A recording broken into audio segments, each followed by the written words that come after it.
Texas police shot and killed 2 gunmen who opened fire on Sunday outside of an exhibit of cartoon caricatures of Muhammad. The shooting took place at 7 p.m. in Garland, Texas. Geert Wilders, who is an anti-Islamic Dutch politician, was at the event. He's on an al-Qaeda hit list. Raw Story reports, quote, "As a precaution, a police bomb squad was checking the suspect's car and the immediate vicinity of the Colwell Center was evacuated. Investigators were keeping their distance from the bodies of the gunmen, which were close to the car, until the vehicle was deemed clear of explosives. Shortly before midnight, police alerted media that a strong electronic pulse would be activated near the scene, presumably as part of the bomb squad's work, and a loud boom was heard moments later, though police did not comment further on what was done." So the speculation is that the gunman had explosives as well. They say, quote, "One of the suspects, after being initially wounded by police gunfire, was seen reaching for a backpack and was shot again and killed." The exhibit was organized by Pam Geller, president of the American Freedom Defense Initiative. Her organization, which is described by the Southern Poverty Law Center as a hate group, has sponsored anti-Islamic advertising campaigns in transit systems across the country.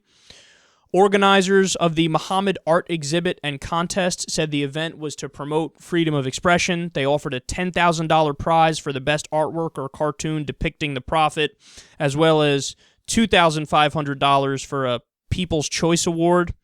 Now, here's some more on Pam Geller. In 2010, she led a march to the site of a proposed Islamic center near the site of the World Trade Center.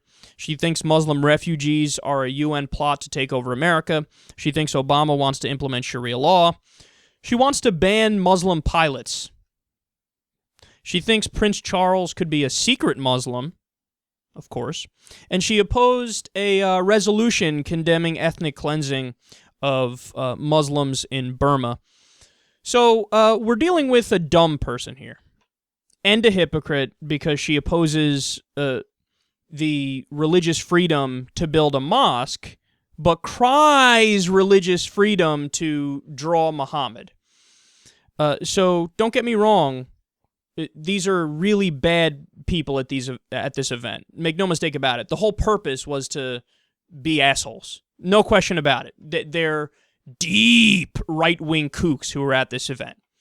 Now, with that being said, how I disagree with all these people politically, and they're really stupid people, and we've covered many of them on the show before from Right Wing Watch in the past. That is no excuse whatsoever to do violence against them. That does not justify attempting to kill them. And what we're dealing with here, let's face it, is a clear example of religiously motivated terrorism. This is just like the Charlie Hebdo situation. And what you see in these kinds of attacks is you don't get the same kind, like oftentimes we talk about the justifications and the rationalizations and the way people think that gets them to the place where they do an attack as a sort of retribution or revenge for example, U.S. foreign policy and how much we fucked up the Middle East, right?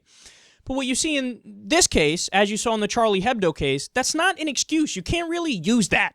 Because what you have here is people with their own interpretation of their religion, and they believe it in a fundamentalist way, and they're acting out based on that fundamentalist interpretation of their religion. And it's 100% inexcusable and non-negotiable. And in my opinion, regardless of the fact that we dislike the assholes who were at this event, that doesn't mean that you shouldn't stand up for them right now and say, hey, you should be able to be assholes without getting shot. You should be able to write down and say the most offensive shit imaginable without having to worry about getting killed. And this is the crux of the conversation here is this. Free speech is non-negotiable. It's absolutely non-negotiable. And look, the way to fight back against this, you ready for this? This is how you fight back against this if you're being intelligent about it. We know that the crowd that Pam Geller runs with. They are fundamentalist Christians. Now, she, I think, was born Jewish. I don't know exactly what her religious affiliation is right now.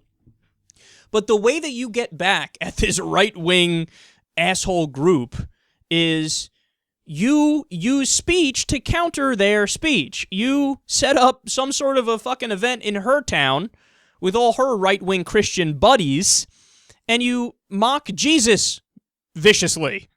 And you laugh at it, and you mock her, the people who she sides with all the time, namely Republican politicians. You do a George Bush is an idiot convention in her hometown and rub it in her fucking face. You know, you take the endless list of stupid shit she said, and you hold an event where you mock that, and you talk about how wrong she is. This is how you fight back. You fight back in the realm of ideas. You don't fight back with violence.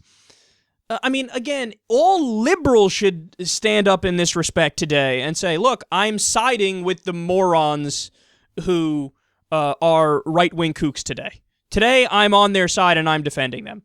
I don't give a fuck how offensive, a cartoon exhibit was where they mock Muhammad. I don't give a fuck. They could show Muhammad sucking his own dick for all I care. You don't get to kill them because they drew a picture of Muhammad sucking his own dick or fucking a sheep. I don't care.